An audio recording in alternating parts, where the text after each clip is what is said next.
ایمان کے خاطر جان قربان کرنے والی ایک عورت جس نے موسیٰ علیہ السلام کی پرورش کی اور بچپن میں انہیں فرعون کے ظلم و ستم سے بچایا، لیکن اس خاتون نے جب اللہ پر ایمان لایا تو پھر فرعون نے ان کے ساتھ کیا سلوک کیا اور ایسا کیا ہوا کہ اس خاتون کو دنیا کی عظیم ترین عورت کا لقب دیا گیا۔ فرعون مصر کا ایک ظالم اور جابر بادشاہ تھا۔ اس نے مصر میں آباد قوم بنی اسرائیل کو اپنا غلام بنا رکھا تھا اور ان پر اپنا ظلم کا پہاڑ توڑتا تھا۔ فرعون نہایت ہی مغرور بادشاہ تھا اور خود کو وہ خدا اور رازق کہلوایا کرتا تھا، لیکن کسی میں بھی اتنی جرت نہ تھی کہ وہ فرعون کی مخالفت کر سکیں۔ لہٰذا پھر اللہ نے فرعون کے خاتمے کا ارادہ کیا تو بنی اسرائیل میں حضرت موسیٰ علیہ السلام کی پیدائش ہوئی۔ جب موسیٰ علیہ السلام کی پیدائش ہوئی ان دنوں فرعون نے اپنے سپاہیوں کو حکم دیا کہ بنی اسرائیل میں جو لڑکا پیدا ہو اسے قتل کر دیا جائے۔ لہٰذا اس مصیبت اور آفت زدہ دور میں موسیٰ علیہ السلام کی والدہ نے آپ کو ایک صندوق میں رکھ کر صندوق کو مضبوطی سے بند کر کے اور اس کو دریائے نیل میں ڈال دیا۔ دریا سے نکل کر ایک نہر فرعون کے محل کے نیچے سے بہتی تھی۔ اللہ کی قدرت کچھ یوں ہی ہوئی کہ وہ صندوق نہر میں سے فرعون کے محل میں داخل ہو گیا۔ اس وقت نہر کے کنارے فرعون کی بیوی آسیہ بنت مزاحم بیٹھ کر نہر کا نظارہ کر رہی تھیں۔ آسیہ ایک خوبصورت اور نیک دل خاتون تھیں اور وہ کسی بیماری سے شدید تکلیف میں تھیں۔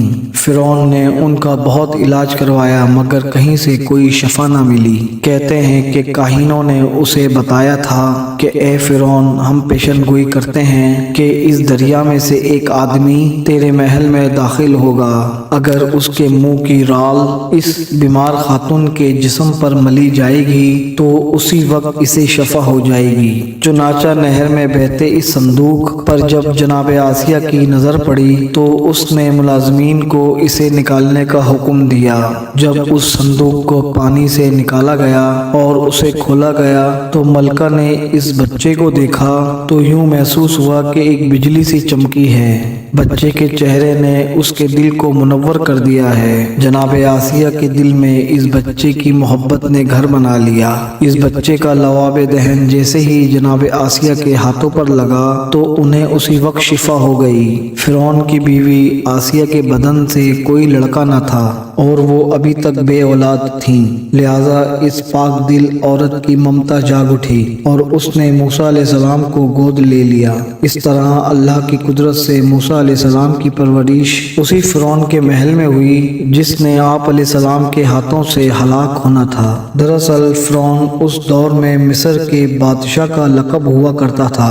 موسیٰ علیہ السلام کے قصے کے سلسلے میں دو فرعونوں کا ذکر آتا ہے، ایک وہ کہ جس کے زمانے میں آپ پیدا ہوئے اور دوسرا وہ کہ جس کے پاس آپ ایمان کی دعوت اور تبلیغ کے لیے گئے اور بنی اسرائیل کی آزادی کا مطالبہ لے کر گئے اور جو سمندر میں غرق ہو گیا۔ لہٰذا بیوی آسیہ کا خاوند جس نے موسیٰ علیہ السلام کو اپنے محل میں رکھا، اس فرعون کا نام رامسل ثانی بتایا جاتا ہے۔ دراصل بیوی آسیہ ریحان بن ولید کی پوتی تھیں۔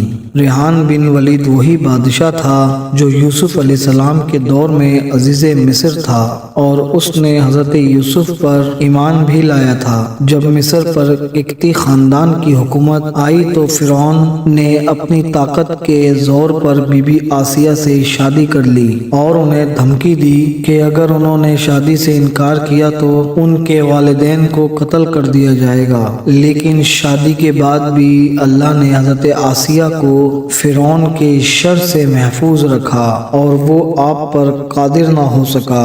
مورخین لکھتے ہیں کہ اللہ نے فرعون کو نامرد بنا دیا تھا، اور بعض نے لکھا کہ فرعون کو ایک ایسی بیماری تھی کہ طبیبوں نے اسے ساری عمر صحبت کرنے سے منع کر دیا تھا، لہذا فرعون کبھی بھی حضرت آسیہ کے قریب نہ جا سکا۔ یہ بھی اللہ کی ایک حکمت تھی تاکہ بی بی آسیہ فرعون کے ناپاک جسم سے محفوظ رہ سکیں۔ بہرحال موسیٰ علیہ السلام کی فرعون کے محل میں پرورش شہزادے کے مانند ہوئی، ہر طرح کے آرام و آرائش آپ کے لیے دستیاب تھے، لیکن ککتیوں کے درمیان زندگی گزارنے کے باوجود موسیٰ علیہ السلام فطری طور پر ان سے مختلف کردار کے مالک تھے۔ حضرت موسیٰ فرعون کے غرور اور تکبر اور خدائی کے دعوے کو ناپسند کیا کرتے تھے اور ہمیشہ توحید کے متعلق واضح طور پر بات کیا کرتے، جو فرعون اور اس کے درباریوں کو ناخوشگوار بات لگتی تھی۔ بہت جلد وہ وقت بھی آ گیا جب اللہ نے موسیٰ علیہ السلام کو نبوت عطا کی اور آپ فرعون کے دربار میں اسلام کی دعوت لے کر تشریف لائے۔ اس وقت فرعون کے مطالبے پر جادوگروں اور موسیٰ علیہ السلام کے درمیان سحر کا مقابلہ ہوا، جس میں حضرت موسیٰ علیہ السلام کا عصا حقیقی طور پر ایک سانپ میں تبدیل ہو گئی اور جادوگروں پر حق واضح ہو گیا کہ یہ تو اللہ کے سچے رسول ہیں جنہیں ہماری ہدایت کے لیے بھیجا گیا ہے، جبکہ فرعون اپنی انا اور غرور پر قائم رہا اور موسیٰ علیہ السلام کی دعوت کا انکار کر دیا۔ اسی دربار میں بی بی آسیہ بھی موجود تھیں، لہذا جب آپ نے یہ سنسنی خیز منظر دیکھا تو آپ کے دل میں فوراً حق کا نور چمک اٹھا اور آپ موسیٰ علیہ السلام پر ایمان لے آئیں۔ بی بی آسیہ فرعون کی اور مصر کی ملکہ تھیں۔ آپ کے پاس مال و دولت کی بہت زیادہ کثرت تھی اور آپ اس کے ہونے کے باوجود بھی غرور اور تکبر کا شکار نہ تھیں، بلکہ آپ ہمیشہ غریبوں کی مدد کے لیے لگی رہتی اور ہمیشہ ان پر شفقت اور مہربانی کیا کرتی تھیں، اور آپ دل کھول کر ان پر صدقہ اور خیرات کیا کرتی تھیں۔ اسی وجہ سے آپ کو ام المساکین یعنی کہ مسکینوں کی ماں بھی کہا جاتا ہے۔ چونکہ بی بی آسیہ اپنے شوہر رامسس کی مظالم کو بھی خوب جانتی تھیں، اس لیے اپنے ایمان کا اظہار نہ کیا۔ آپ چھپ چھپا کر ایک اللہ کی عبادت کیا کرتی تھیں اور اللہ سے یہ دعا کرتی تھیں کہ اے اللہ کہ مجھے فرعون اور اس کے عمل سے نجات دلا، میں اس کے کفریہ حرکتوں سے بیزار ہوں۔ حضرت آسیہ خفیہ طور پر حضرت موسیٰ علیہ السلام کے خدا کی عبادت کیا کرتی تھیں اور ہمیشہ دعا اور استغفار میں مشغول رہتی، یہاں تک کہ فرعون کو ایک دن آپ کے ایمان لانے کی خبر ہو گئی۔ اس نے ایک روز اپنے درباریوں سے کہا کہ تم لوگوں کو میری بیوی کی بھی کچھ خبر ہے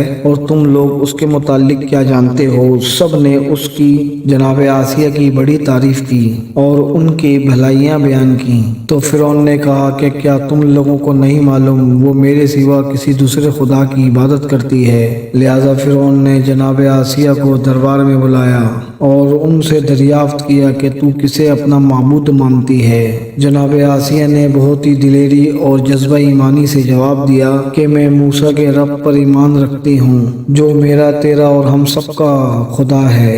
فرعون اس بے باک جواب پر غضبناک ہو گیا اور بہت جلد ہی اس بات کی پورے شہر میں شہرت ہو گئی کہ فرعون کی بیوی اور ملکہ نے فرعونی طور طریقوں کو ٹھکراتے ہوئے موسیٰ علیہ السلام کے رب پر ایمان لے آئی ہیں۔ پہلے تو فرعون نے بی بی آسیہ کو سمجھا بجھا کر، ترغیب دلا کر اور ڈرا کر موسیٰ علیہ السلام کے دین کو چھوڑنے کا کہا، لیکن جب اس نے دیکھا کہ حضرت آسیہ کا حوصلہ تو پستی نہیں ہو رہا اور ان کے ایمان اور جذبے کو دیکھا تو پھر اس نے ظلم اور بھربریت سے کام لینا شروع کر دیا۔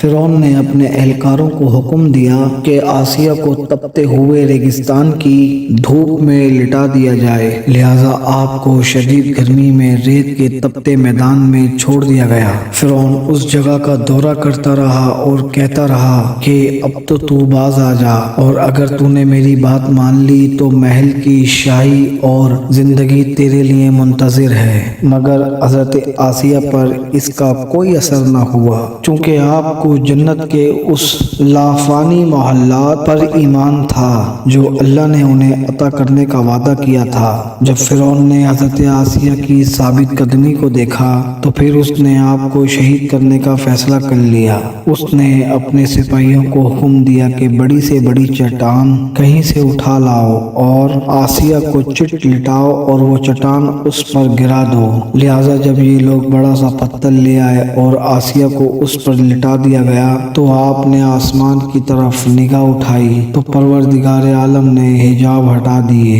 اور جنت کو اور وہاں جو اللہ تبارک و تعالیٰ نے ان کے لیے محل بنایا تھا وہ سب انہوں نے اپنی آنکھوں سے دیکھ لیا۔ آخر کار ان کے اوپر وہ بڑا سا پتھر گرا دیا گیا اور اسی وقت آپ کی روح پرواز کر گئی۔ جناب آسیہ کے فضائل حدیث کی کتابوں میں کچھ اس طرح سے آئے ہیں کہ رسول اللہ صلی اللہ علیہ وآلہ وسلم نے فرمایا کہ مردوں میں سے بہت ہی درجہ کمال تک پہنچے لیکن عورتوں میں سے سوائے فرعون کی بیوی آسیہ اور عیسیٰ علیہ السلام کی والدہ مریم بنت عمران کے اور کوئی اور عورت درجہ کمال تک نہیں پہنچی۔ اسی طرح ایک اور روایت میں آتا ہے کہ آپ صلی اللہ علیہ وآلہ وسلم نے فرمایا کہ جنتی عورتوں میں خدیجہ بنت خلیل، فاطمہ بنت محمد اور فرعون کی بیوی آسیہ بنت مزاحم اور عیسیٰ علیہ السلام کی والدہ مریم بنت عمران ہے۔ ایک روایت میں آتا ہے کہ بی بی آسیہ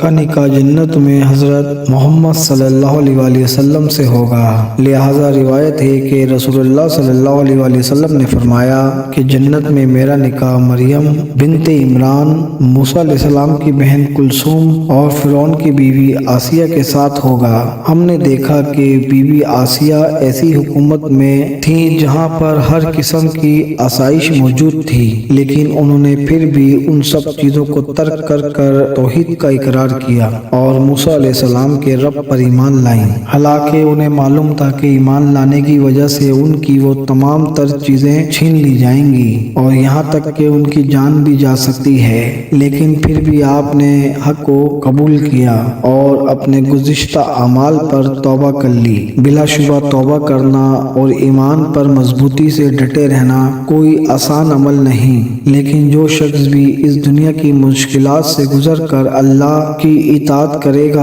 اور انسانوں کے بجائے اللہ سے ڈرے گا تو آخرت میں اس کے لیے بہترین لافانی زندگی ہے۔